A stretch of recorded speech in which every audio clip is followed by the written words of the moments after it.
Welcome to Manga Machinations! This is episode number 484, and this week we're doing a one-shot on Will I Be Single Forever? I'm entering number 1. I'm Dakazu. Entering number 15 is Star Fox 8. It's me, Star Fox 8.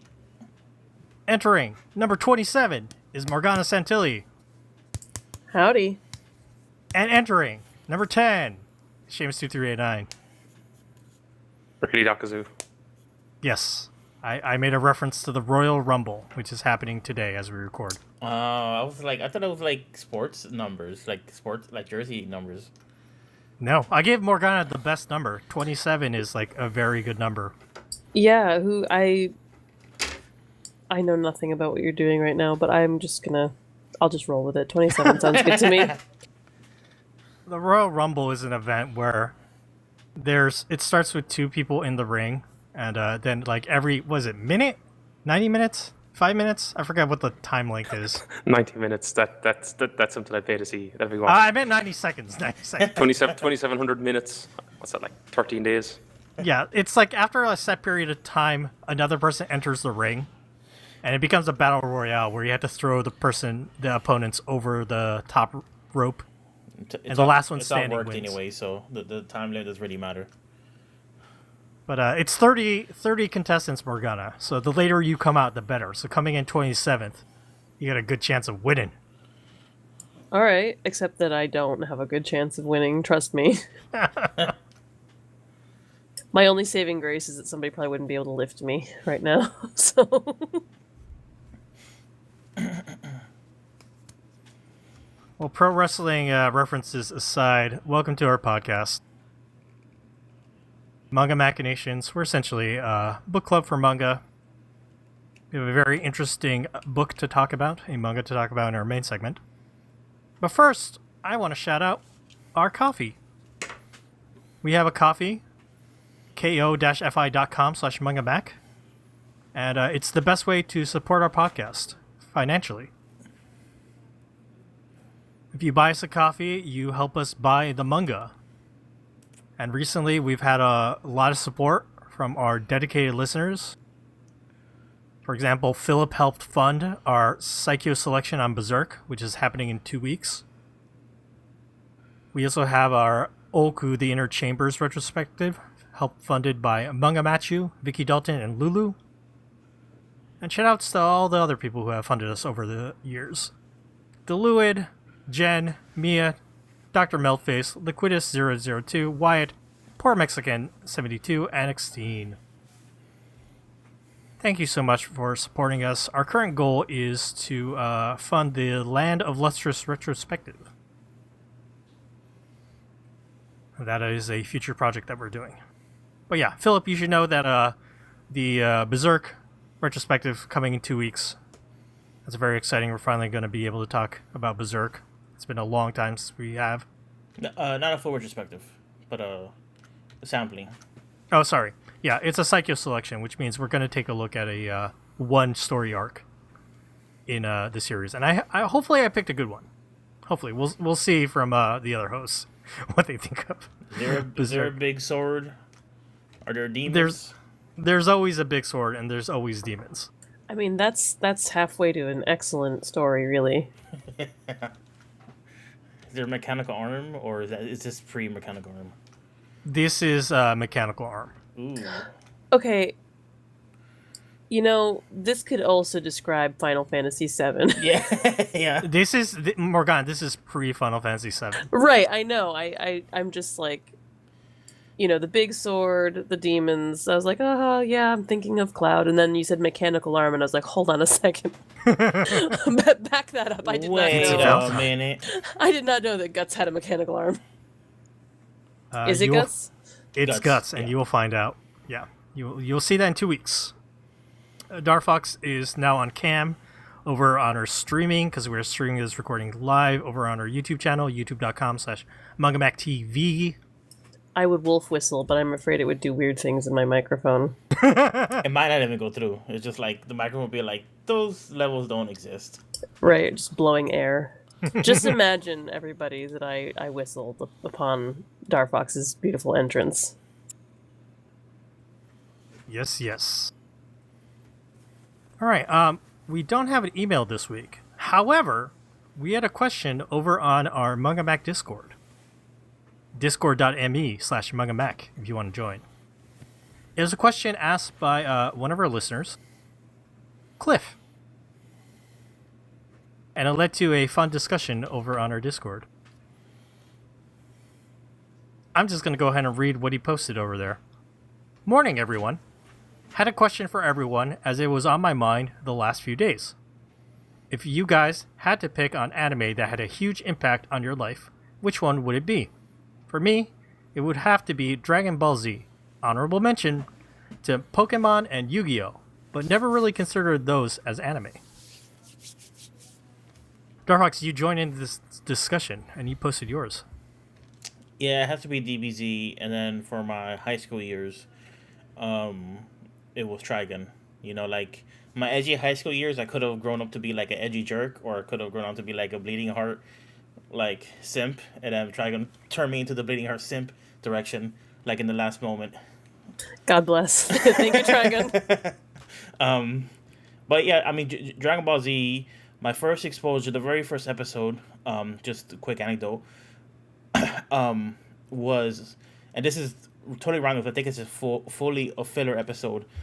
It's the episode where Goku was on the way to planet Namek, and he accidentally superglues his feet onto the surface of his spaceship, so he has to shoot a Kamehameha at the sun to like push it, because his spaceship was like caught in a gravity well, it's being sent towards the sun. So he has to shoot a Kamehameha to propel himself away from the sun, but he's not strong enough, so he shoots like he has to go Kaioken like times 20, and that was the first time in his training that he went that high. Complete random like inconsequential episode.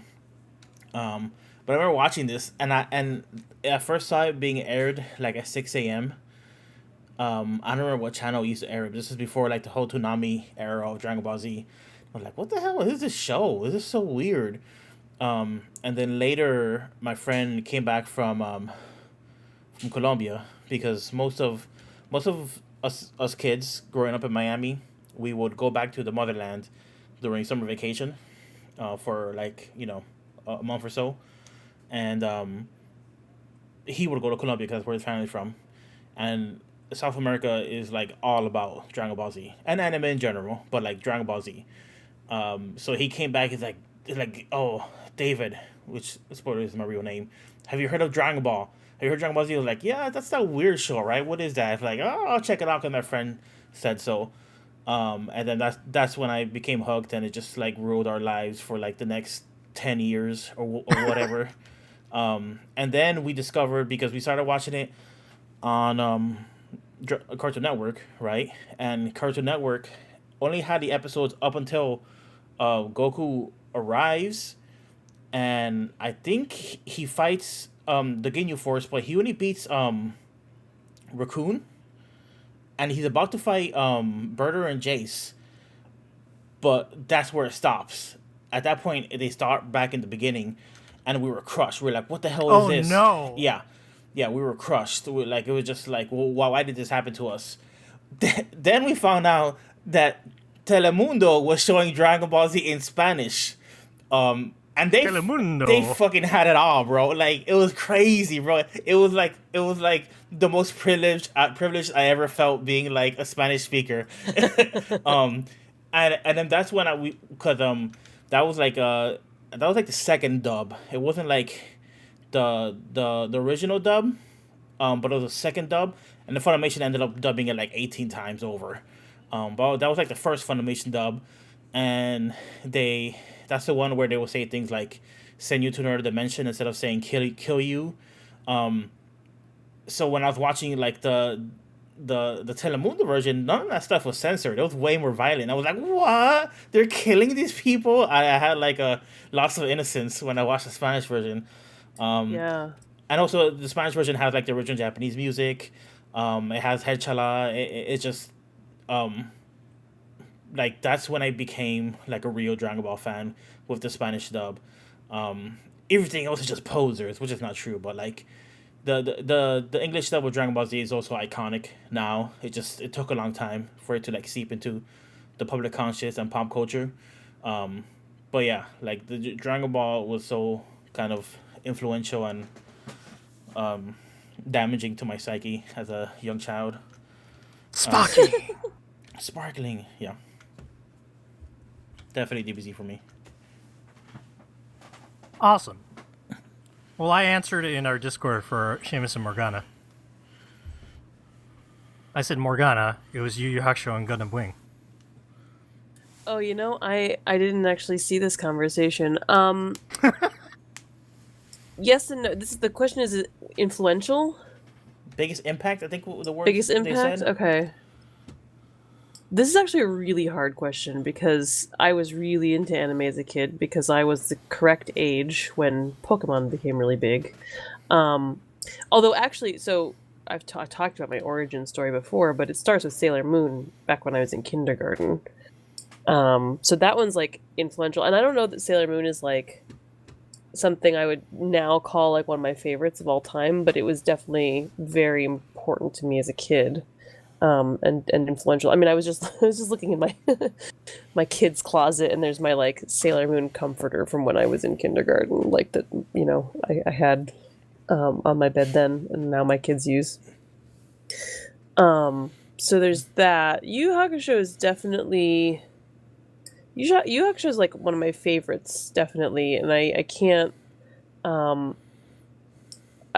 that's undeniable, but yeah, Gundam Wing is one that I was super into with my friends, and therefore, like, we were all into it together, and that was a very, like, big, important bonding experience. I went home and watched Endless Waltz every single day. I had it on VHS. I still have it. I look at it, I opened the box recently, and I was like, this movie has been played, like, halfway. I wonder where, like, the tape is, like, half and half. For those of you who don't know what tapes are, there, you can see the reel. And I'm like, I wonder where it stopped. But yeah, I used to watch Endless Waltz like every single day when I went home from school. So that was a really big one. And Yu-Gi-Oh was also a really big one. That was when I didn't have friends who were super into it with me, but I was really into it and got deep into like reading fan fiction, looking at fan art, making fan art. And it's something that even when I grew older, I like come back to it every now and then. Like I think about it. And whereas like Yu Yu Hakusho, I mean, I think about it all the time. I love it, but it's not something that I didn't engage with it in quite the same way in terms of my fandom. Like I didn't really read or write a whole lot of like Yu Yu Hakusho fan fiction. I've drawn quite a bit of Yu Yu Hakusho fan art, but like Yu-Gi-Oh is really big and a big influence. I don't know. There's a lot. Like I think those years between like Gundam Wing and Yu Yu Hakusho are like really, like, it's not that many years, but like it's really, it makes a big difference as far as your age and your brain and like. Yeah, I mean, I was 9 when Pokemon started in the US, and I was like 13 when I was like super into Yu-Gi-Oh, and a whole bunch of like maturing happened between those, and like the kind of things that I don't know, like watching anime about like kids approximately at my age. I don't know, it made a big difference. I don't know, and again, a lot of it was a shared love with friends, which made a huge difference too. Could joke about it with friends, could talk about it. When I was still play games at recess with my friends. I did that with DBZ as a kid, because I was in elementary school when I watched DBZ. How fun. Yeah, I don't know. Anime was a big deal in my childhood, kind of altogether. And now I don't watch anime, I just read manga. Who has time? Am I right? Yeah, seriously. I mean, that's not totally true. You watch Spy Family with your husband. We did finish watching Spy Family, but now we're like done with that, and it's like we can't watch anything longer than an anime episode. We don't have that kind of time. Are you gonna check out Delicious in Dungeon? I am curious about it. Yeah, I need to see if my husband's interested. I think he Oh, might be there's into it. there's the anime of Cherry Magic, 30-year-old version, Oh, the BL one. yeah. Maybe I'll check it out. BL anime.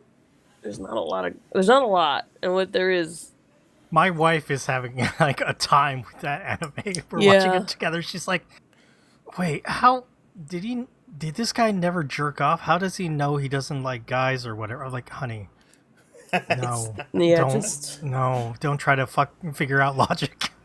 yeah, no, not in BL. There is no logic in BL. For Seamus on Discord, I said his influential one was Bleach.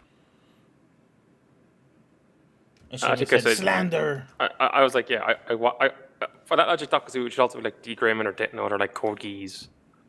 Because they are all what you could find on YouTube in 2007 if you went on YouTube. I mean, that's how you started watching the anime when it was old on YouTube. Exactly, and In it's 3 whatever parts. under 10 minutes. Yes, under 10 minutes, 3 part. Yeah. Oh man, I watched Descendants in Darkness that way. The old days. Speaking of like, not technically gay but basically gay anime. I watched the Naruto Neji fight in the tuning exam that way, and most of that tuning exam that way. All right, Seamus, I'll let you answer for yourself. Do you have an influential or impactful anime? I can't think of any really. Not like figured you might say like Ghost in the Shell standalone complex. I don't know, was that influential or impactful? It was more just like, oh, that looks like different from the stuff I used to see on TV back in, like, 'cause I think I saw like random episodes of that on, I don't know, the first time we went to like the US, but like, it was only later where I was like, oh, that's what it is, when I knew what anime like was a thing from Japan and not just like whatever. I was like, oh, it's a cartoon. Like, like they're all cartoons. Like, I don't like, could be French, could be fucking American, could be like English. Like, they're all the same to me at the time. Listeners may be confused with Seamus being like, I can't really think of one. But, like, honestly, I could never... Because, like, when I was a kid, I did, like, cringe shit being like, I'm Goku, here I come! And, I'd drop kick my friend and hurt them or something. and I'm sorry, Morgana, but I could picture Morgana doing quote-unquote cringe shit, being like, oh, no, Oh, yeah. I'm gonna do this, I'm gonna do... it's like, just like, no, I'm that character or whatever. But, like, Yeah, please. Yes, what were you gonna say? Let me tell you how many original characters I have created and inserted into various anime worlds to be so-and-so's girlfriend or whatever. Like, Yes. not anymore, certainly, and I didn't, after a while, even that was like, this is kind of, I hit like 14 and I was like, I don't know about this anymore, guys. Yeah, and what I was getting at was Seamus, and I don't know if this is me stereotyping, but I just can't freaking imagine Seamus, even as a child, doing quote unquote cringe shit. Like, I just feel like Seamus was always like sitting up straight in a chair and reading a book or something. It's like I'm flanderizing him in my head, like that impactful thing, that thing that when you're a kid and like you just thought about 24/7, and when you weren't doing it, you wanted to be doing it or engaging with it. That was That definitely never that shit. existed. or if it did, I have like no memories of it. Probably implies it never actually existed. I don't know. I played the Pokemon games.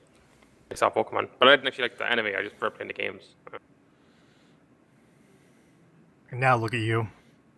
Almost 10 years on a manga podcast. I think. Look at us. Who'd have thought? I guess. I'm not trying to think. If I hadn't heard of anime, would I have heard of manga? Yeah, no, I would have heard of manga anyway, because it would have come through just the comics way anyway. For impactful. Yeah, I thought about this when I saw Cliff's question in our Discord, but I also didn't answer because I figured I'd talk about it on the podcast. It's hard because I've been watching like anime and reading manga ever since like I can remember. I literally taught myself to read Japanese by reading Doraemon, so That's pretty impactful. yeah. I would say like my oldest memory of watching anime was not even like episodes. And I've told this story on this podcast before, but when I was young, my grandmother on my mother's side lived in Tokyo, and she would use their VCR to tape things on tapes and then she would send those VHSs to us through the mail to America. Tapes. Again, tapes. And so one of the first VHS tapes that we ever received when we had a VCR, this is going to be fucking stacked. Okay. It was the Doraemon movie number 8, Nobi and the Dino Knights. Doraemon movie number 4, Nobi in Devilfish Castle. Castle in the Sky, or Laputa, from Studio Ghibli. And Naus Cavalier of the Wind from Studio Ghibli on one tape. Oh man. You know, I was gonna say too, I've mentioned before when I was a kid we borrowed like Totoro and Kiki's Delivery Service from the library, and I didn't, you know, as a kid, like Seamus was saying, like they were cartoons. I didn't really know that they were any different from anything else, except that they kind of looked like Sailor Moon. And I remember renting Princess Mononoke from Blockbuster and being like, oh, it's like Kiki's Delivery Service, and then watching it, and I was like, I don't know, 10, 11, I don't know. Ooh. And I was like, you know, Ashitaka like shoots somebody's arms off like first thing, and I was like, this is not like Kiki. But that also was very impactful. That kind of introduced me to a whole new world. Although I think at that point had I already seen Akira? That's another thing. Like this, it was so easy in some ways to like stumble upon things that were inappropriate in the like late 90s and early 2000s. My friend's brother had Akira on tape, and she brought it over, and she's like, you gotta watch this movie, and we were like, what the fuck? Because we were in like 4th grade. Yeah, I was thinking the other influential thing I watched when I was a little older was the first Ghost in the Shell movie by Mamoru Oshii, when it was put out by Manga Entertainment. Oh man.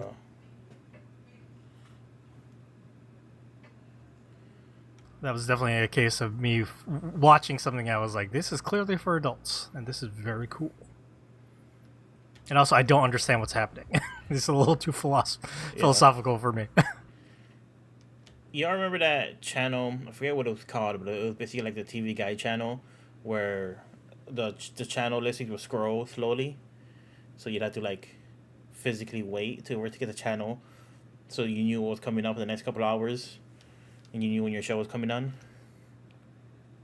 Ah, back in the old days. So like that channel would have a kind of screen on top where they would show advertisements, right? And they had one ad that would run occasionally, that was like, I don't know what it was. It was like a tape ordering service, or maybe like a tape ordering subscription, but it was like hardcore anime. And I remember it was Akira, Wicked City, maybe Ghost in the Shell, Ninja Scroll, I think, and they would just like show clips of these, like, you know, violent adult anime or whatever. And that was my first exposure to like, whoa, like anime is like violent, because Dragon Ball Z was violent, but the stuff they were showing here was like people getting shot up and exploding and all that kind of stuff. And that that little commercial was like very influential, and that kind of set up the lore in my head of like, wow, like these movies are like big deals, and I need to see these movies one day, right? Like one day I'll see, like, because I wasn't gonna ask my parents to like order like violent tapes for me, or what. They wouldn't do it because it was expensive too. Like if they knew what it was, like I'd probably get in trouble. But I wonder if I could find that on YouTube. I'll look for it later. It'd probably be really funny and quaint looking. But that was also impactful in his own weird way. That was like my version of like, you know, like the saloon doors at the video store where the porn was on the other side, or the tassels or the curtains. Like that was my version of that. Like I just get a glimpse of something that's like, whoa, there's a whole new world out there of shit that's like not for me. The video rental store I used to work for had the saloon doors. What's funny about saloon doors is like if you're smart enough, you can just go underneath them. So like you're gonna have like little tiny kids just like going in there looking at stuff. We had cameras, and we specifically had a camera for that back room. You had a monitor like at the desk, so you could see anytime somebody's going in there. Yeah, just to make sure minors were not there, or people weren't beating off or some shit like that.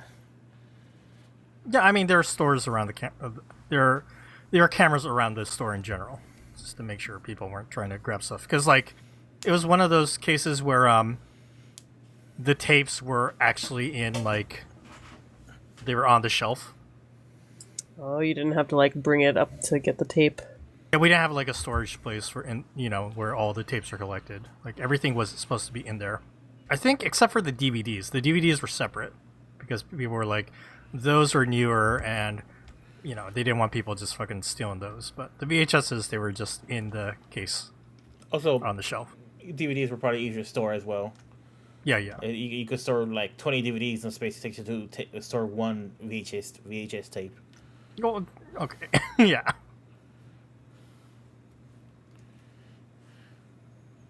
But there you go. That was our discussion on influential anime. Oh, I'll say this has prompted me because I was like, I've now remembered. Do you know what it was that I was obsessed with back then? History. Oh. I should have known. Shocking. Because you've now just reminded me. I think I like wrote all these stories about like this Irish guy who would like travel through time and like help, I don't know, like some like Native American tribe fight off like the Americans or the English, or like go to, I don't know, like South Africa and help out like the Zulu, or like he was just like this, I don't know, I guess like what I guess you'd now call like an anti-colonialist like time traveler. This is the cutest shit I've ever heard in my life. life. Also, the most Seamus thing. Like I couldn't come up with that. That was awesome. I have a vague memory because I think I wrote like a bunch of them that was like one pun, and then did I like write one and submit to some writing competition? But I was like, I won't be that guy. I'll be like his cousin. He's going to like help out the Aboriginals in not South Africa, in Australia. What all I could think of. Very nice. Thank you, Seamus. I still think that's what I spend my time thinking about a lot. It's probably like whatever random history I'm reading at the moment. I love it. Thanks again to Cliff for asking that question in our Discord. I recommend our listeners come join our Discord, discord.me/mangamac. And you can also write down what was your influential anime. Join the discussion. Okay, everyone, we're going to move along to some what you been reading. Seamus, did you read anything this week? Nope. Okay. Darfox, I know you've read something, but we're going to save it for next week. Yes. Anything else? No, I don't believe so. Okay. What about you, Morgana? No, but in the interest of keeping you all abreast of my daughter's movie watching habits, Yes. I've just started using this space for this. Yes, this is great. We showed her. We decided to go scary last night. She saw Jurassic Park. Nice. And Actually, she loves dinosaurs. She spends a lot of time being bored because there is kind of a lot of talking about science and hubris and capitalism.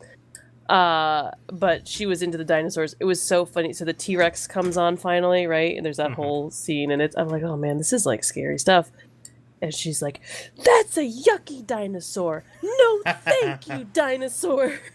She's just like yelling, just like instead of like being scared and cowering, she was just like yelling at the dinosaur for being bad. Like, so, and then this morning she wanted to watch it again, apparently. So, yeah, I mean, I didn't watch Jurassic Park until adulthood. So I don't know. She's like, unscarable. We thought this might be it. Like, this might, and she definitely like sat with us. She snuggled a lot more, during scary parts, but she enjoyed it. She was not like afraid. She didn't have like nightmares or anything. My concern was like, are we eventually going to like really push her to like being terrified? But no, she really enjoyed Jurassic Park. You need to start like escalating this. Like how soon before? Like, all right, we're just going to do Texas Chainsaw Massacre. Like, right? Yeah. Well, I don't want to watch Texas Chainsaw Massacre ever. But like, I was like, yeah. I mean, Jurassic Park is like prepping her for Alien, right? Like, there's that same kind of. There's a lot of that like suspense stuff. Alien will probably be a few years from now. Another thing I did not watch until adulthood. But now I'm thinking maybe like The Mummy next. Because that's similar, yeah, similarly scary. But the Brendan Fraser one, right? Of course, the Brendan Fraser. It's so good. But But yeah, I think it's like similarly scary without like, you know, adventure scary, not really like deep horror, you know, nightmare fuel stuff. Morgana, I saw Jurassic Park in theaters when it came out, and I closed my eyes during the Yeah. clever girl scene. It's scary. I was scared. There's definitely, but, you know, watching it now, like watching it, and again, I was an adult when I watched it the first time, and it was, you know, not scary, you know, but watching it through with her, I'm like, yeah, this is stuff she can handle. Like, she doesn't understand a whole lot. So in the beginning of the movie, there's that scene where they're bringing the velociraptors in that like case. I don't know how well you guys remember this, but like, there's somebody working there. Of course, a black guy gets, you know, grabbed by one of the velociraptors and like eaten. He's like, shoot her. Yeah. Shoot her. Exactly. So the warden, whatever you want to call him, he's like a hunter or whatever, a big game hunter who's like in charge of the velociraptors. He's saying, shoot her, and Severina has no clue what that means. She has very little concept of guns. Again, she's going to be 4 next week. She's no, like... But she's been running around the house going, shoot her. Like, I'm like, Sev, just don't. You know, in like a British accent, because he's like... It's like, cool, fine. It's Are you going to get a call from preschool or daycare or whatever, and they're going to be like, Morgana... Seb was running around with the other kids saying, shoot her. They probably won't know what she's talking about. She still has, like, not baby talk, but she's still sometimes difficult to understand. Like, today she was saying children, and James thought she said Trojan, and I'm like, she has no idea what the Trojan War is, James. What are you talking about? He's like, I don't know what's popular in preschool. I was like, not that. And if it was, and he's like, yeah, if it was, it would probably be her fault anyway. Surely, maybe she's with cyber hacking. The Trojan virus, yeah. I feel like I feel like Trojan War. I don't know, is that where people are picking up the Trojan these days? But I was like, you do hear it. It's like, oh yeah, it's a whole like virus thing. I would not think the virus. I would think of the Trojan War or like the condoms. Neither of which I think she has any frame of reference for. She's more likely to have frame of reference for the Trojan War than any of these other things, I think. All right, thank you for giving us an update on your daughter's movie viewings, Morgana. It's you know, I gotta tell somebody. You guys are here. We are. Thank you for telling us. Okay, I read a manga, which I have tried to read before, and I gave up. Ominous. This is like a dry run of the Oak Inner Chambers. I read a historical manga called Shinkuro Hashiru. I'll link you over to the free first chapter over on Big Comic's website. This is a manga by Yuki Masami. Darfox, you will know him as the creator of the Pat Labor manga. This is his current manga.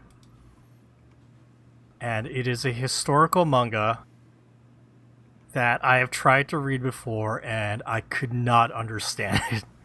So I gave up.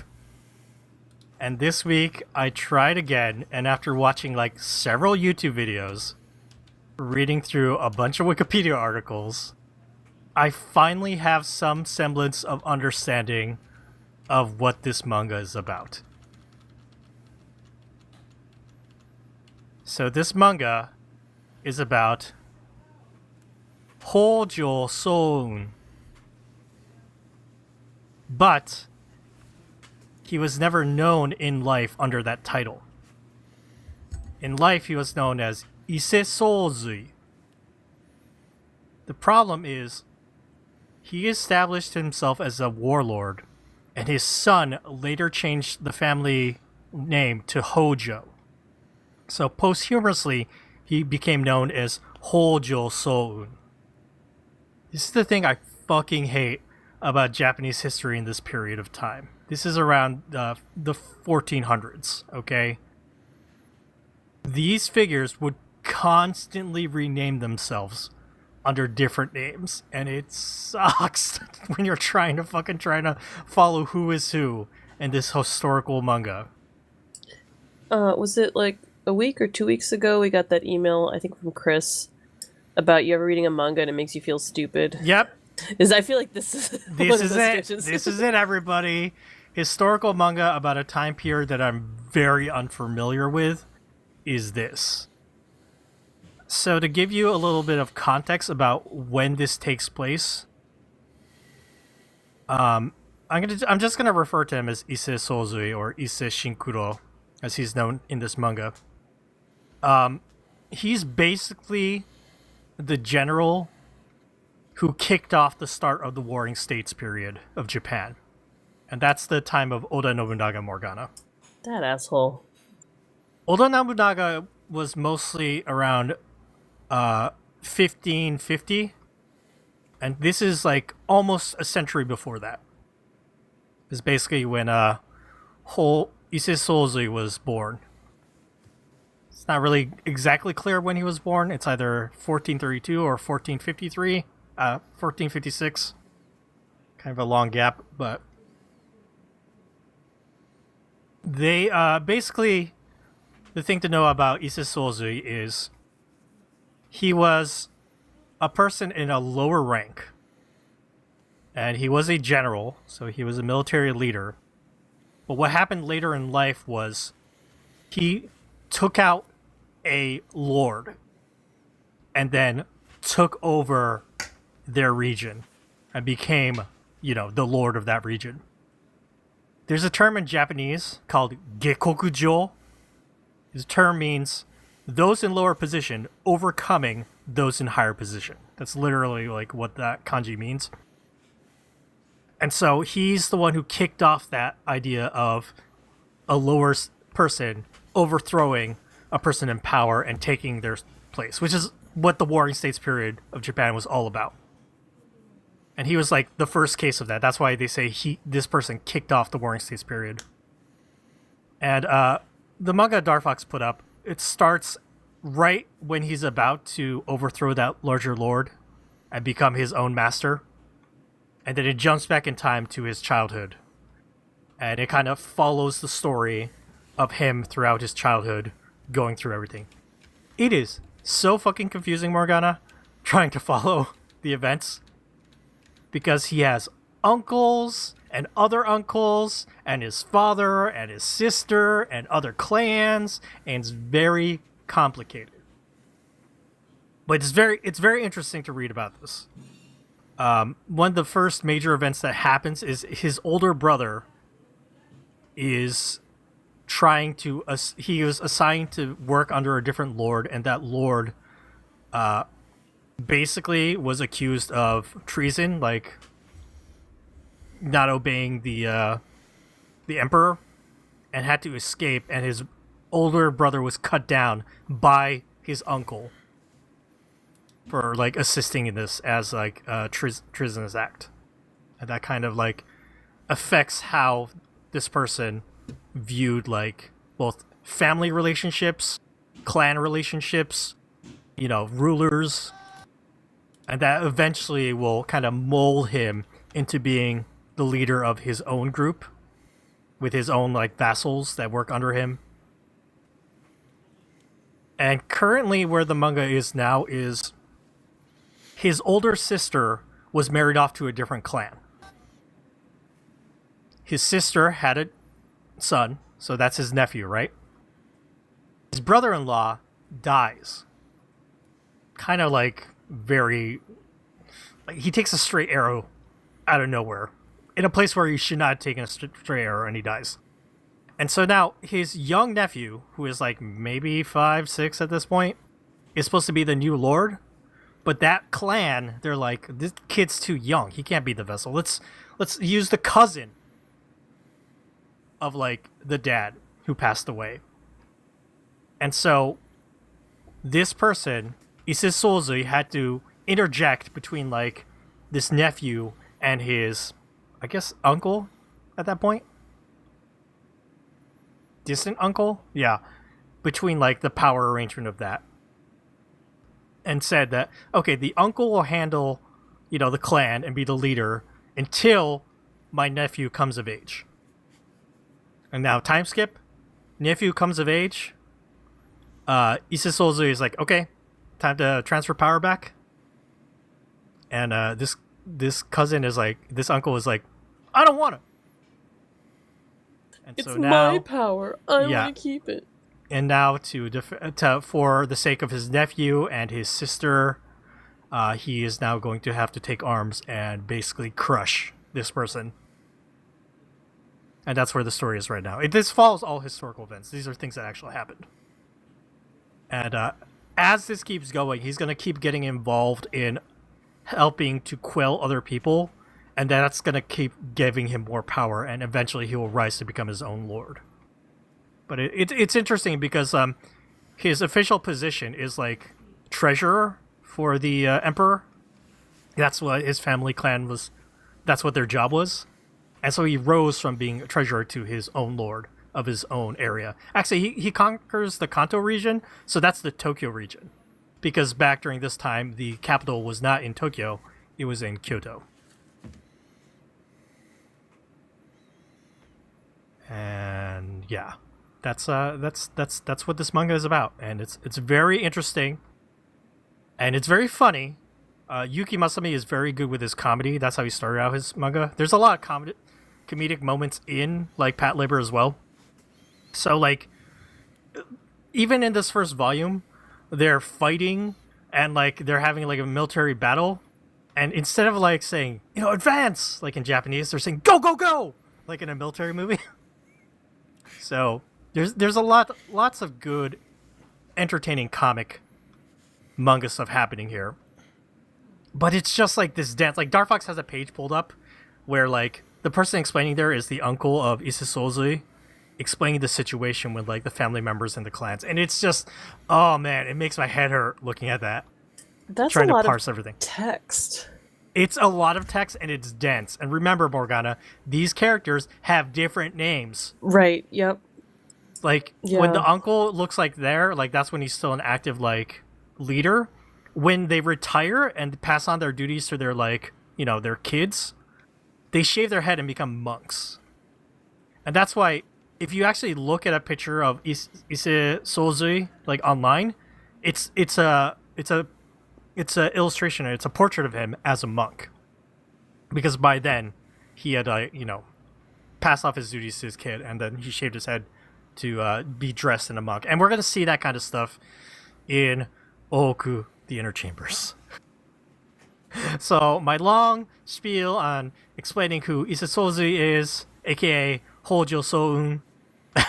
I hope that was a good practice run for the upcoming Oku Inner Chambers.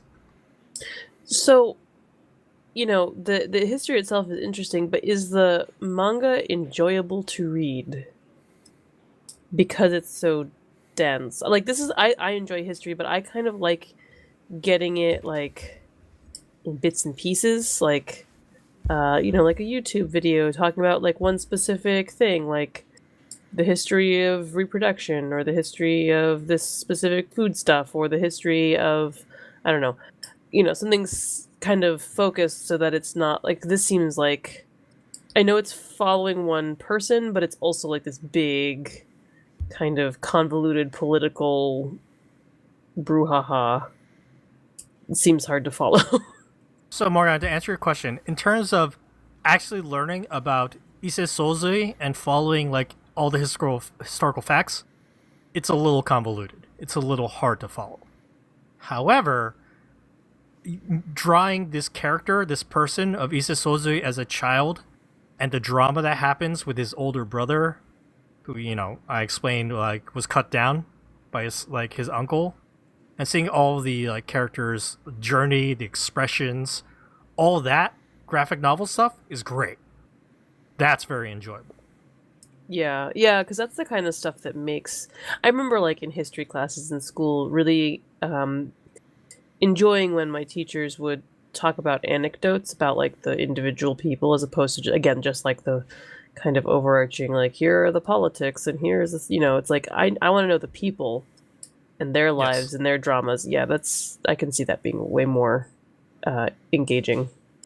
It's very entertaining to see a young Isisozui struggling with like a lot of lords. Like, basically, it's funny because this person who ended up, taking over a higher lord and taking over their position later in life, at the beginning, he's basically an errand boy. Hey, can you take care of this? Can you please take care of this? His sister and his nephew, and like having to like quell like the disagreements between those two, like. He ends up being a patsy, which kind of explains why later in life, or why the start of this manga starts with him basically saying, I've decided after this, I will only answer to myself. I don't want to have to answer to people above me, because that sucks. And that it's very entertaining to read a young Isisozui suffering through all those, lords above him saying, you got to take care of this shit for me, man. I don't want to take care of it, you take care of it. So I think it's a good manga. It's not my favorite by Yuki Masumi, but Yuki Masumi is such a veteran manga artist. He makes it entertaining.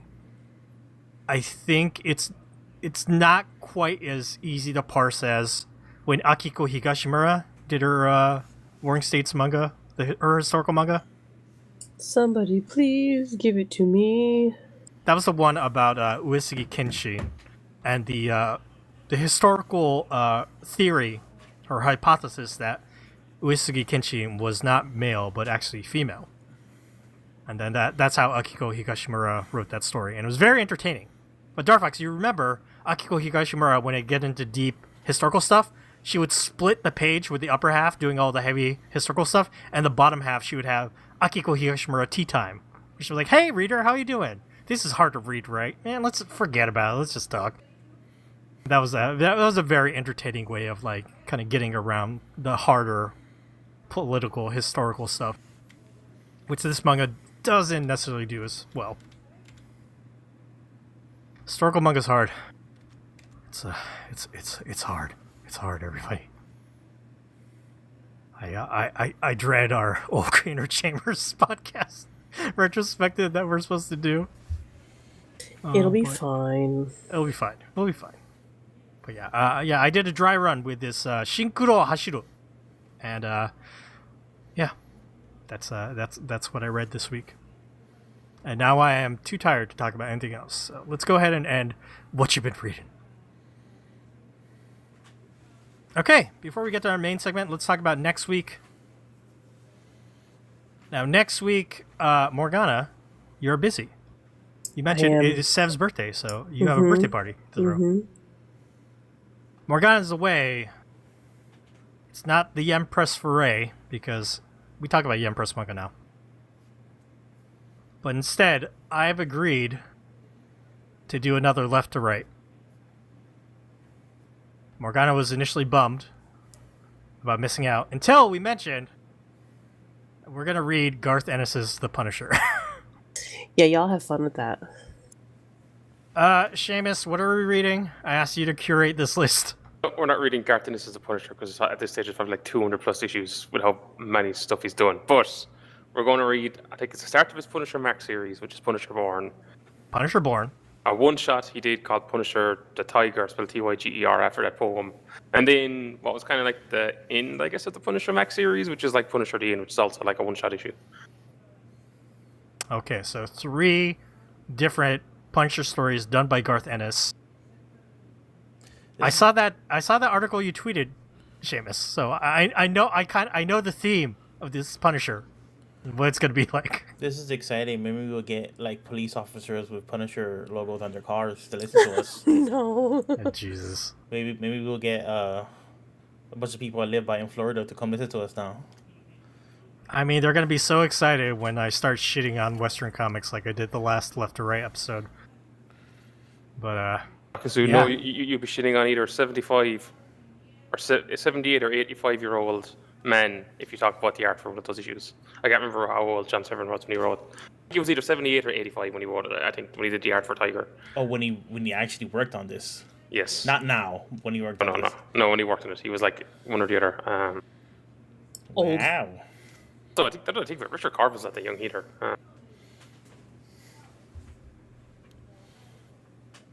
Listen, I'll be fair. I will read this, Open and I will mind. give my This honest is the opinions. open mind zone. All works welcome. Yeah, so 3 different Punisher books written by Garth Ennis. Oh boy, Morgana, you're so lucky that you're busy. Yeah, I do want to do another left to right. I want to find some. I think I want to find some nonfiction comics for you to read. I think I'll that'll probably love those. I Yeah. would probably love those. that'll be more successful. But this is interesting. I'll listen to the episode because I'm Yeah. never gonna fucking read the Punisher. So And I can say that while we're reading The Punisher next week, when Morgana comes back in 2 weeks, I already mentioned this, we'll be doing our Psycho selection on Berserk. So I'll have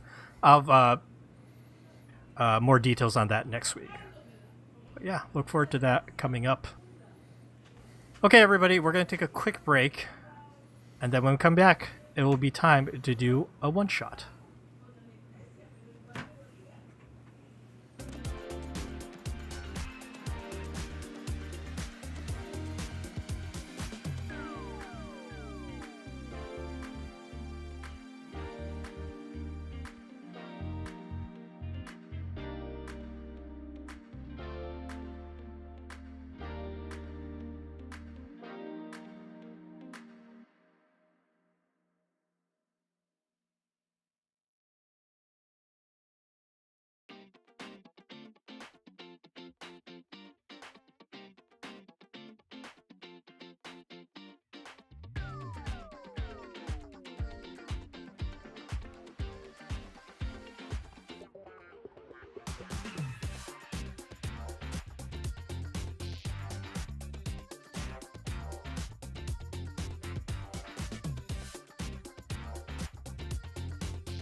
Okay, everybody, we are back.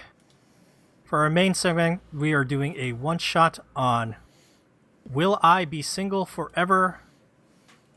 A single-volume manga by Mari Okazaki.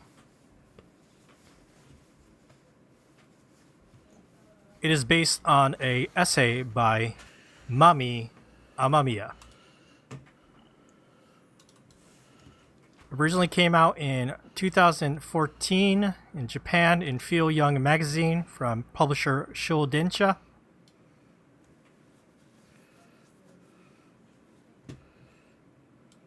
This is published in English through Viz. Let me give some of the localization credits. English translation and adaptation by Emma Schumacher.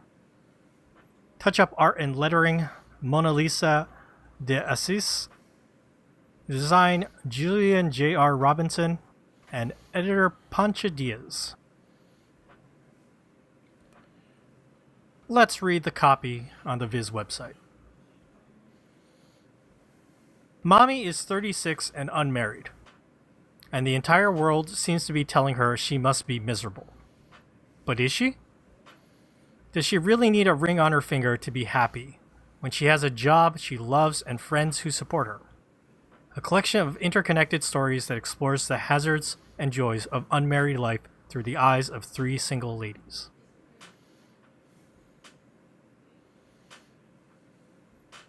Yes, that's a good copy right there. Was this 4 chapters total, I think? Pretty breezy, yeah, I think so. Breezy, quick read. Yes, for chapter and interview. Yeah. We have Mami, we have Yukino, and what was the name of the third girl?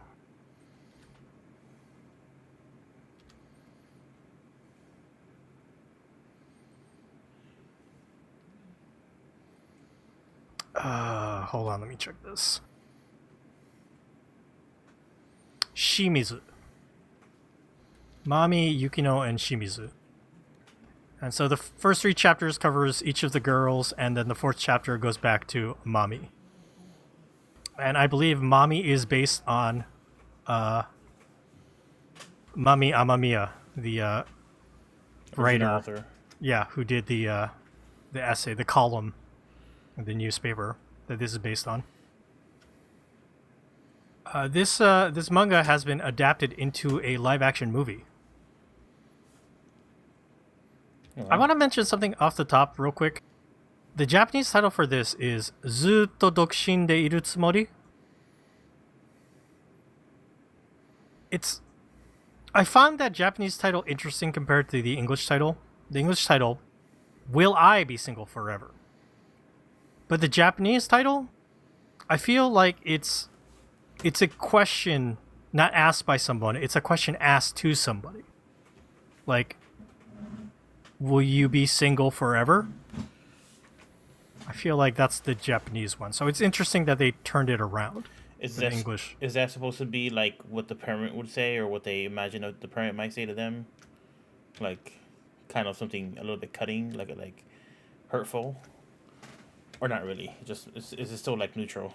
Maybe I'm reading it wrong. Maybe it is someone asking themselves if they consider being single. I haven't read the original essay, right? Obviously I read this manga, so maybe I guess it could work that way as well. But yeah, it's just something I noticed when I was looking at the Japanese title. So yes, we have this manga by Mari Okazaki. I talked about a Mari Okazaki manga a while back. You remember when I was talking about a manga called Kashiwashi Meshi? It was about 3 friends who get together to eat, and they have a connection to a person that passed away. Yes. There's 2 women and 1 guy, and it turns out one of the women and the guy they each dated the person who passed away. And it focuses on their life. They got problems in real life, and they're dealing with that as they still get together to have meals together. But yes, I think this is the only book Mario Kazaki has out in English. Actually, I'm not sure. Supply was out, or Supply, from Tokyo Pop ages ago. I don't know that all of it was. I have the first volume somewhere. I think I read it. I don't remember it very well though. But I don't think there's much else. I don't think there's anything else currently available. Okay. I don't know how this ended on our read list. Seamus, did you put this on? Morgan, did you put this on? Seamus did, I think. Yep, I guess I did. Is it another Seamus special where you read about it somewhere, but now you Yep. don't recall where you read it about? Literally no idea where I came across this. I was like, I think I was like, yeah, I was like, okay. I literally just thought one of you like suggested it. You're all I love the wrong. Seamus special. I suggested it. No, I didn't. Like I said before, you know, me and like memory of things, it's like not that great.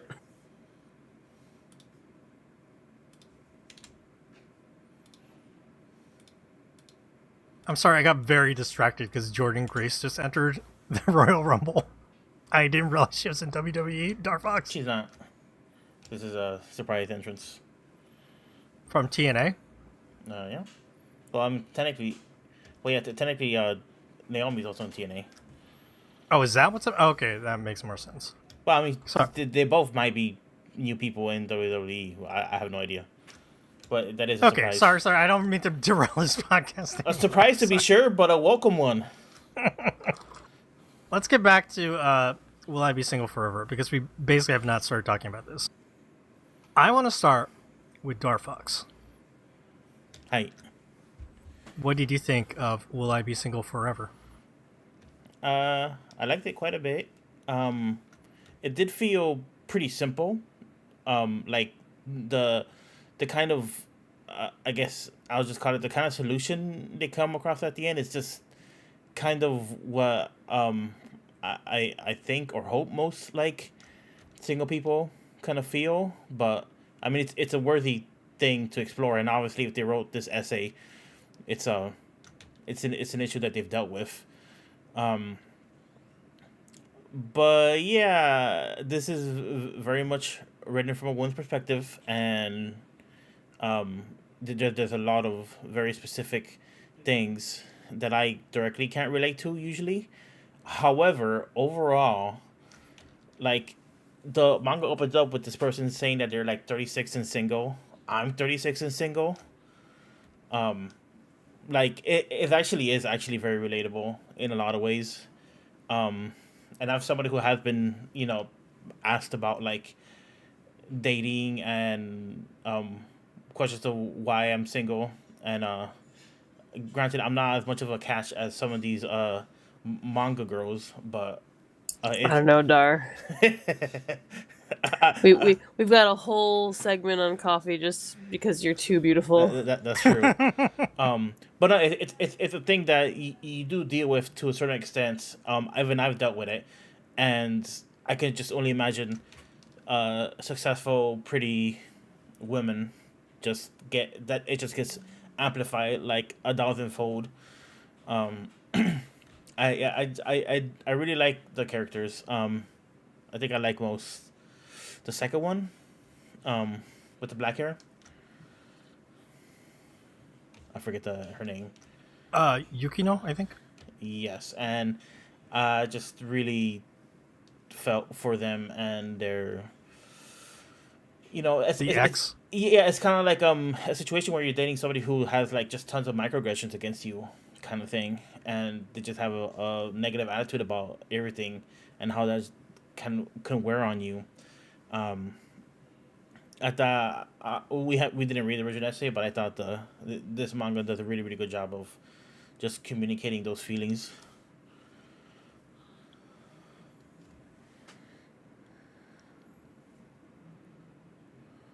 Very nice, Dar. Thank you for sharing.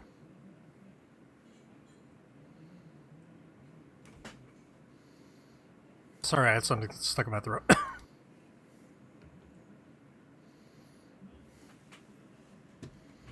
Yeah, I too agree that this story, while I can relate to some things, there's a lot that I can't relate to. But it certainly is like the story is written well enough and structured well enough that I can empathize and sympathize with these characters a lot.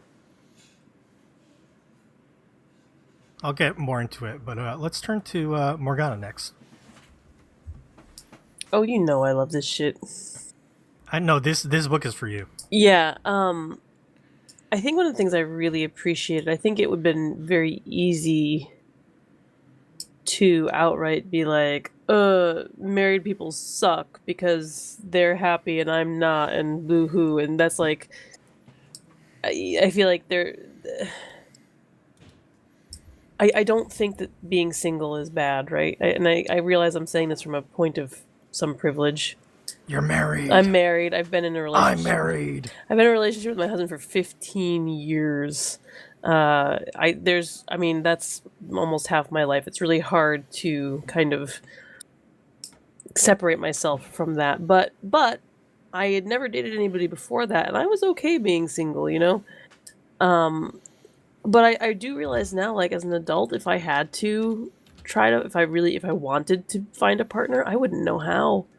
It's so hard when you're an adult. When you're a kid, when you're a teenager, when you're in college, whatever, you're kind of pushed into these social situations all the time when you meet people. I know a lot of adults, a lot of my friends who are single, who it's really hard to meet people. It's hard to find a partner. And then there's the question of, like, do you want a partner because you want one or because society wants you to want one, Your right? parents are hassling you Right. about being with somebody. Or your friends are giving you weird little jabby comments about not having somebody. And, like, you don't need a romantic partner or a marriage partner to be complete. I really don't believe that. And I like that that's kind of the conclusion that these women came to, that, like, they're fine just the way they are. They have something that keeps them happy. I think you can have a very fulfilled life that way. I am very happy with the way my life has turned out, and it is not like that, but that's not to say that I do think there are people who are married who think, or who have kids. I know a lot of people who have kids who think that everybody has to have the kind of joy that I have. Everybody should have this thing because this is the one thing that everybody, make everybody happy. But that's not, there's no one correct path in life, right? Like, there's no, like, not everybody can be married. Not everybody can have children. That's not how, I don't know, that's not how people work. So I really appreciated that there was, that they came to that kind of understanding that they were fine the way they are. And there was not the demonization of married people or people with children. In the interview in the back in particular was very good.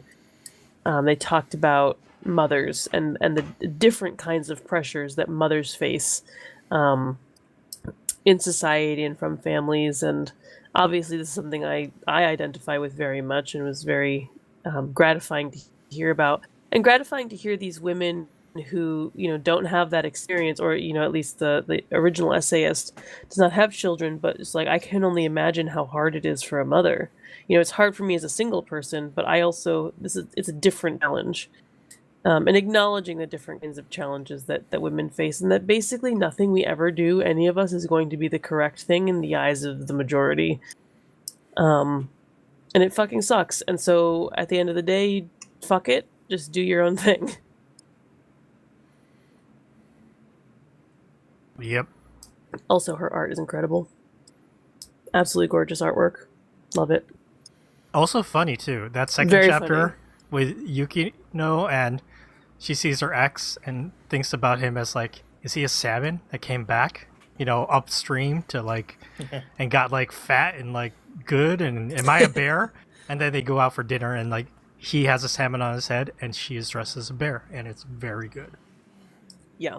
Really, Love it. really good stuff. Definitely shades of Tokyo Tarareba Girls a little bit. Different, certainly, but the same kind of, like, we have the societal pressure not only to be partnered but to get married and have children, and it's like, that's so hard when you're in your 36 to get married to, you have created a life for yourself and now you have to go and add your life to somebody else's and make it work.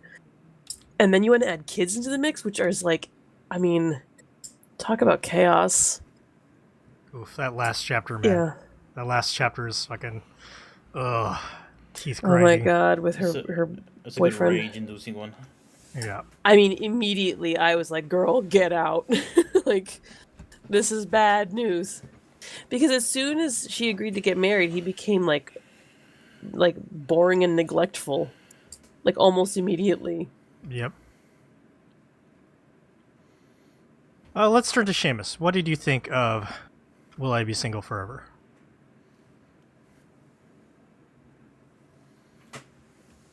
I really liked it. Particularly a lot of like the art in particular. There's some stuff towards the end. I think there's one panel in particular. I think it's like the third last story where it's like the two people working at the company. There's Oh. like a panel of the street, but it's all like, I think like very negative spaces. A lot of like white for the buildings and all, and then like the black is like the other part of the road.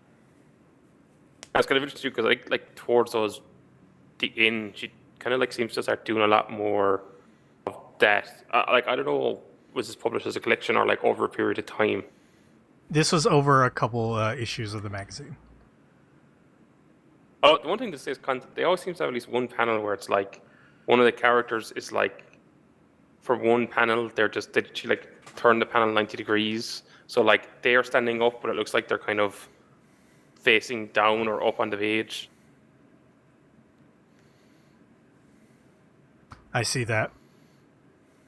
That's like that and the kind of stuff off the spine kind of coming out. I think it's like flowers in the first story to funeral, or like it's the pages I think in the third last story. And you got like screen tone and a lot of cool stuff to look at. The page that Dogs originally mentioned that I have on screen about the salmon and the bear, the background has like the really cool like line shadowing with a lot of like surprising detail. You could see the wine bottles behind the guy, and the guy behind her is wearing like a beanie or something. You could see the hair coming out from behind, like above his neck. Really well done little, sketch shadows that normally you don't really see that much details in that kind of shadows.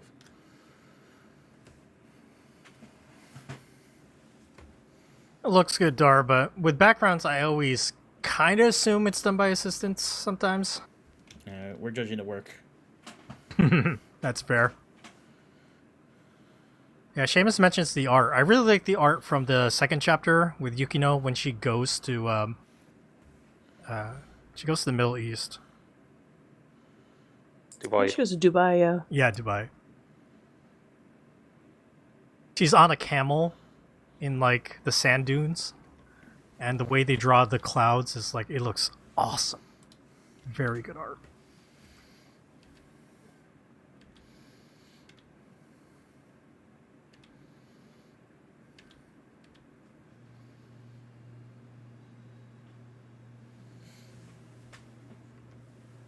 Seamus, do you relate to anything story-wise here?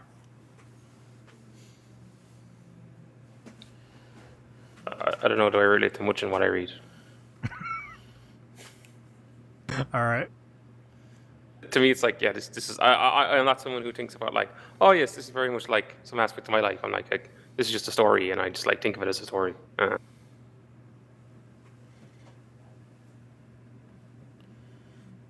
I thought it was fairly well done. It kind of did remind me of what did it remind me of? There's something. Oh, I don't know. Do you remember I had you read this a couple of years ago, Earthlings? Ah, yes. Like the woman who wrote that, like that's kind of, she's kind of very much in a similar space. Except like she kind of goes more, I would say, extreme and violent and places. There was no cannibalism here, like. There is no cannibalism in Will I Be Single Forever. There That is is true. it. But yeah, I remember that story was also very focused on the role of a woman in society and as a baby making machine, we shall call them. It was That was like her and her husband's thing. Is like, you know, we're just parts of the factory, so we just got to play our role well and hope they ignore us. yeah. It's funny, like, for as a mommy, her there's a lot of expectations on her to, find a partner, get married, whatever, and she is very successful in her job. She's a writer. I think she works for a magazine. I think, and when she is engaged to that horrible dude, his mother is like, "Oh, is that all you do? Like, you can make enough money?" What the fuck is that? That was so annoying. And it's like, you can't win if you're a career woman, because everybody wants you to get married. If you want to get married, everybody's like, aren't you serious enough about your career? But it's so funny, like, thinking about, like, how little people understand about certain lines of work. Like, I get that sometimes, too. I work in publishing, and I work from home, outside of Boston, and most of publishing is in New York City, including Yen Press. So people around me don't really know what it necessarily means to work in publishing. So sometimes I'll be like, "Oh yeah, I work in sales and marketing for a publisher," and they're like, "Oh, that's nice," and kind of like they have no clue like what that entails. So yeah, it's just like the lack of understanding that people have, or like the expectations they have. It's like, I don't know, there's no winning, man. Like, again, fuck it. Do what you got to do and make yourself happy, and don't worry what other. I mean, unless, like, when it comes to your family and their criticisms and their expectations might be misplaced, but I think I want to hope that 9 times out of 10 most families are just really concerned about your happiness, and they don't understand that you can be happy without the thing that makes them happy. It's hard to make people understand that, right? But sometimes you just gotta believe people. Take people at their word. Like, if they're not interested in partnering, then just leave them alone. It's getting married for the sake of it, or finding a partner just for the sake of doing it, is not good. It's not going to make you happy. It's not going to get you what the people who are telling you that it will make you happy are wrong if you're only getting it because you're trying to appease the people who are telling you it will make you happy, if that makes any sense. Yeah. I mean, at least at the end of this manga, Mommy has the talk with her mom on the phone, asking, like, do you really love him, at least? Yeah. It's not, getting married isn't what's important, so. And, they talk about how they want their daughters, parents just want their daughters to be happy. And yeah, it's kind of a... The ending of this manga is kind of interesting because it just kind of ends. Mommy has an awful confrontation with her fiance, and she got punched, right? I believe that was the implication. Yeah, I was trying to figure out. Yeah, I was trying to figure that out. I in the interview, that's kind of, they implied that she got hit. Yes, it's a little confusing because Mommy's having a conversation with her fiance and the fiance is like, "You gotta get a driver's license because you gotta pick up the kids." And I was like, Jesus Christ, while reading it. This guy doesn't want to do fucking anything. He's the worst. And then there's a 2-page spread of a lovely drawing of a car crash. But I think it's not an actual car crash that happened, but the car crash represents, like, their fucking relationship is a car crash now. And then Mommy's out to, she's having drinks with the 2 other girls, and she has a bruise on her eye, and it has, like, a Band-Aid or a adhesive bandage on her on the side of her face. So I just like, they talk about, before they get engaged, they're all like, "Oh, wouldn't it be great to get married and have kids? Yeah, this is great." So she comes back and she's like, "Yeah, because I'm older, I've made an appointment for like to talk about fertility options and see if I'm even able to have babies. And so we can go to the doctor." He's like, "We, like, why am I going?" And I'm like this mindset, and I realize this might be partially a cultural thing and might be partially an age thing. This is baffling to me because my husband came to every single one of my obstetrician appointments if he could make Morgana, honestly, it's probably both. it. I'm sure it is. But it's just like absolutely like mind-boggling to me that that you wouldn't want to be involved in the discussions surrounding the birth of the conception and birth of your children. Like, I just cannot fathom it. I was And, talking to you my know- wife about this. Oh, sorry. Go ahead. Oh no, go ahead. I was talking to my wife about this manga, and she was just like, "Japan, man, 30 years behind. 30 years behind." And I will be clear, James and I have been together for a very long time. Like I've said, we are very close, and I know that there are partners, husbands, male partners who are not as involved in their children's lives, and I even people our age. I think most dads are getting a lot better about it as generations change, but it makes me actually furious when I think about fathers who are not involved with their children's lives. Like, you helped create this child. If you didn't want children, don't have children. You need to be involved with them. They're not just, they're people. they're people. You have to care. I don't know, Morgana. Maybe it's just like the mindset of the father needs to provide, so the mom will take care of all actual that kind of stuff. This asshole wasn't even providing. No, he wasn't. That's he didn't have any money and he had debt. I'm sure I hope. I'm praying that wasn't in the original essay. Because, the mommy character is based off the person who wrote the essay, so... And that's when they mentioned, I didn't actually get hit, but... I think this conversation actually happened about, the driving in the car, so... Jesus Christ. Sorry, I was gonna say that, maybe... Yeah. Yeah, it's... No, what? I already said it. It's stupid.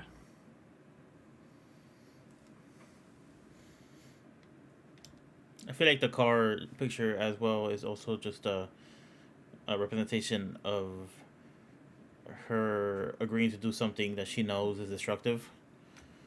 Because she's like, I'm not good at driving. The few times I've driven hasn't been great, and we live in Tokyo. There were just so many reasons for her not to drive. It was just ridiculous. And then this is a picture of. It's a relationship, but it's also just agreeing to go along with something that she knew wouldn't have a good ending. I think it's what it represents.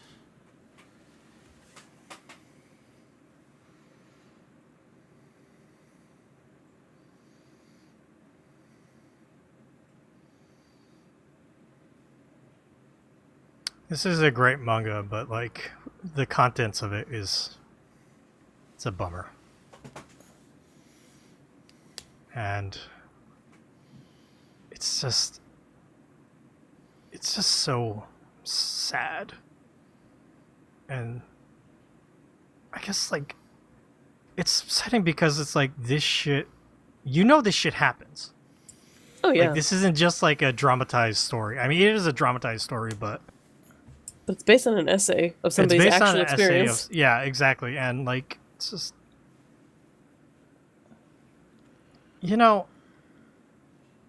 I've been with my wife for over 20 years at this point, and I don't have kids. There's a medical reason why we were unable to have children. So, but I would go to work, and sometimes people I don't know would ask me, "Oh, are you married?" "Yeah." And the next question I get asked is, "Do you have kids?" And I say no. And then, usually the follow-up is, "Oh, you don't want kids?" And then I ask them, do I honestly tell them that, that I have a medical issue where we couldn't have kids even though I wanted them. And like, do I just say go along with what they're saying because I don't want to get into it with a stranger? I mean, you should not necessarily have to go into it with a stranger, but also, I, I mean, I would love to tell somebody, if I were in your shoes, like, no, I can't have children, and just watch them like fall apart because they fucked up. Like it's not. I have, Morgana. I've done it It's- once. Yeah, how'd that go? About just like how you described it. It's not anybody's business whether you choose to And have I children. have to act like it's not a big deal. And honestly, at this point in my life, it's not a big deal. It's at a time in my past, I wanted kids, and like, but it just didn't happen. And it took me a long time to be okay with that fact, but I am now. I have my Dougie, and I still love my wife, and that's just our lives. And I have nieces and nephews now, and I dote on them, but I don't have to raise them, so I don't. Yeah. I don't have to worry about that kind of shit. Either, I hear that's kind of great. it is great. It is great. So it's and I probably would have loved to have raised my own child, but it is what it is. Like I said, I've come to terms with that. Your life does not lack meaning because No, you don't yeah. have children. Like that's the Yeah. thing. I think so many people feel like you're supposed to do X and Y, and it's like no, like.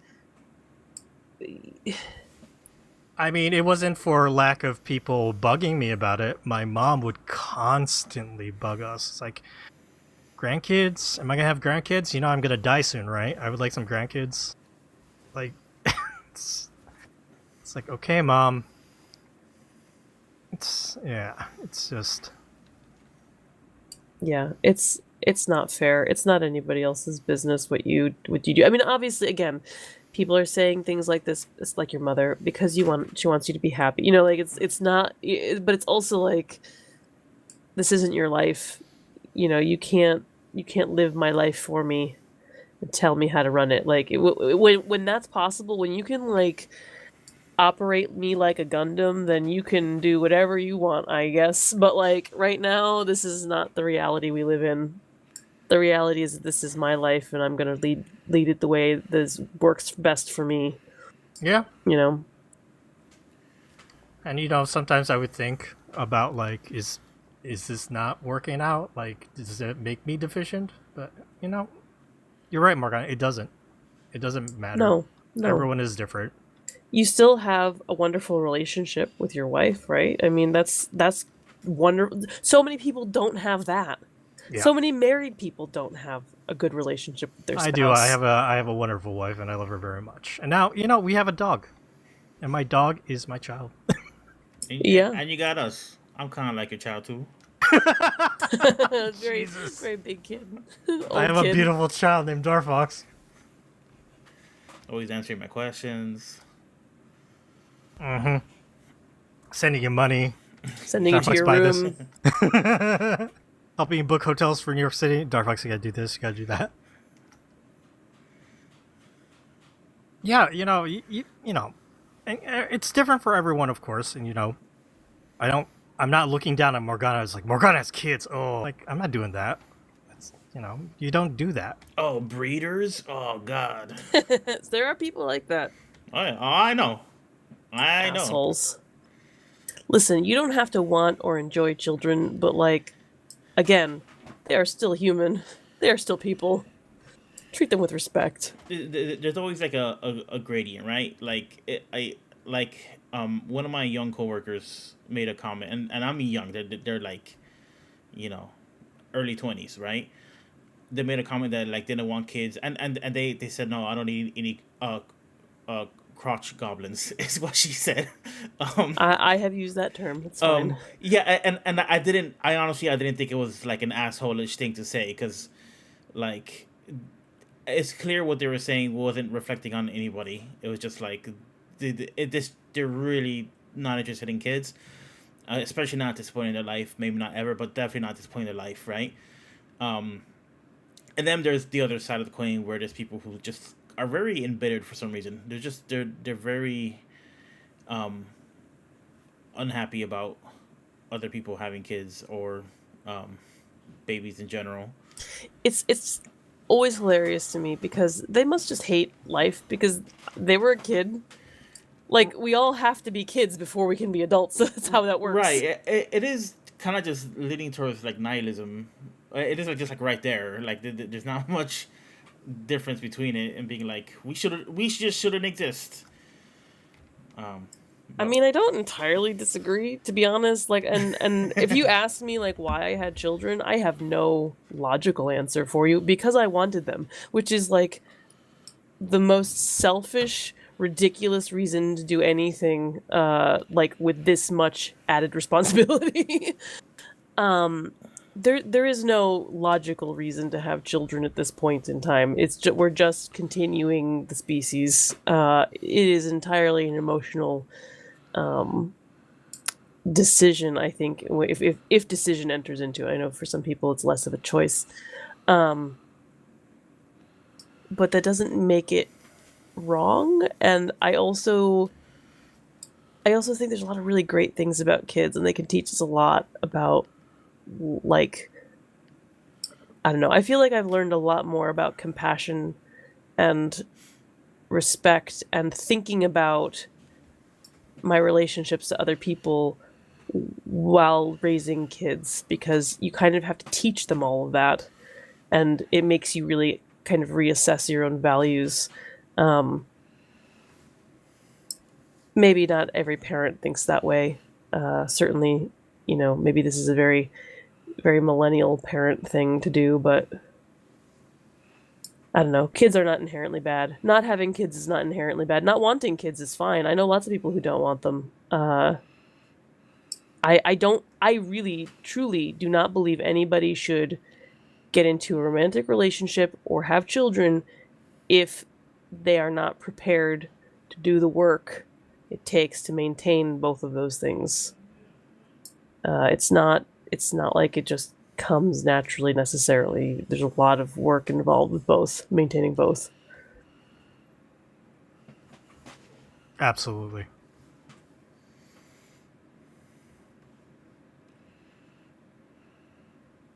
Well, we sure got deep this episode. And personal. I mean, this, like I said, this is a story that is hard not to. It's not the term isn't relate to, but the fact that it's about, societal issues that are very understandable that take place in the real world. We can all make connections with this.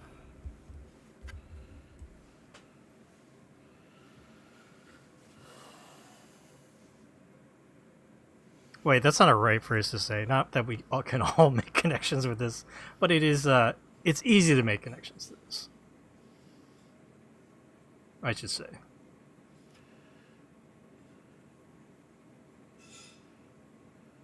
But yeah, what else is there to say about Will I Be Single?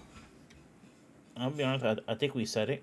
There's like a lot more details, but like, I think it's a very well, it's a very well encapsulation of kind of like a moment in your life that a lot of us go through. Yeah, I think it's a really...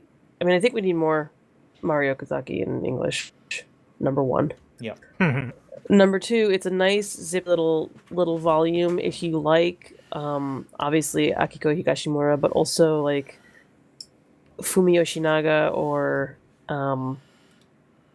the other Okazaki, Kyoko Okazaki, or Moyoko Anno. Like if you're interested in women's stories or stories told from a woman's perspective, in general, I think this is a great addition to the collection of English language josei titles available. God, that's a beautiful piece of art that Dar just put on the screen. Mm-hmm. Yeah, it's gorgeous. It's intriguing. It's important too, I think. It's important to have more work by women creators, and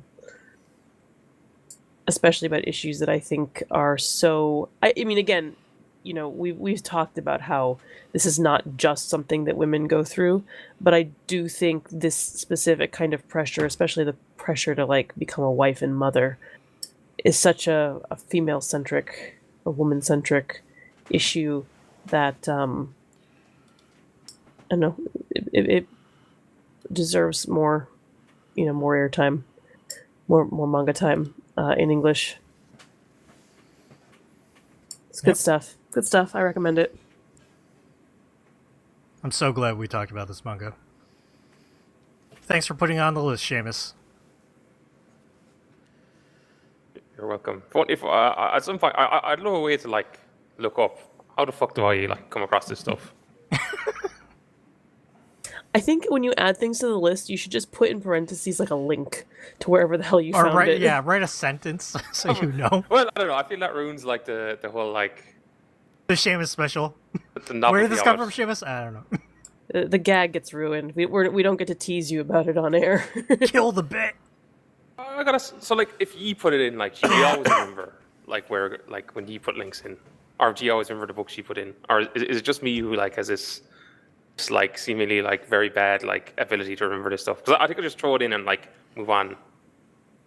Yeah, I think it's you. I think this is I a you think problem. so.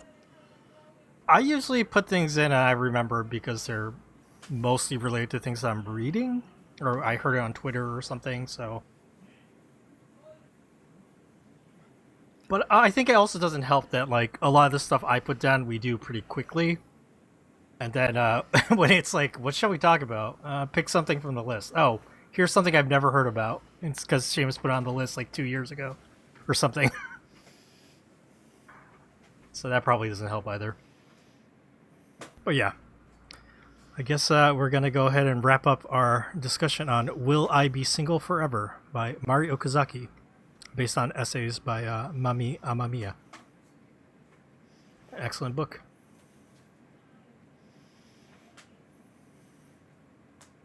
Okay, everyone, thank you so much for listening to Manga Machinations. I want to thank Darfox, Morgana, and Seamus for joining me this week. Reminder, next week, we're going to read Western comics. Punisher Comics, written by Garth Ennis. Look forward to that. And my suffering. Check out our website, mangamachinations.com. Our Tumblr is mangamachinations.tumblr.com.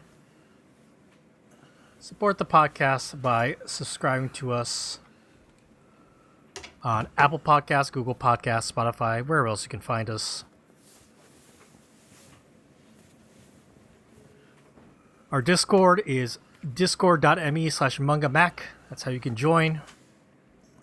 Come join us and join the discussion on influential anime. Or ask to join the Mahjong Club. We play Mahjong every Monday on our Discord at 8 p.m. Eastern Central Time. Eastern Standard Time, not Central Time. Subscribe to our YouTube channel, youtube.com/mangamactv. Support us on Ko-fi. Head over to ko-fi.com/mangamac.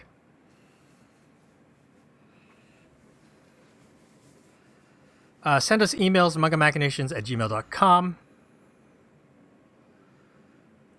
You can follow us on social media at MangaMac Podcast. That's Manga MAC Podcast. That's for Instagram, Twitter, Threads, Blue Sky, everything else. And you can follow my social media at DuckZoo. Follow Darfox at Darfox8. Follow Morgana at MorganaRelina. Follow Seamus at Seamus2389. Seamus is spelled without an H. Alright, everyone. Thank you so much for listening to us this week. Bye! Bye!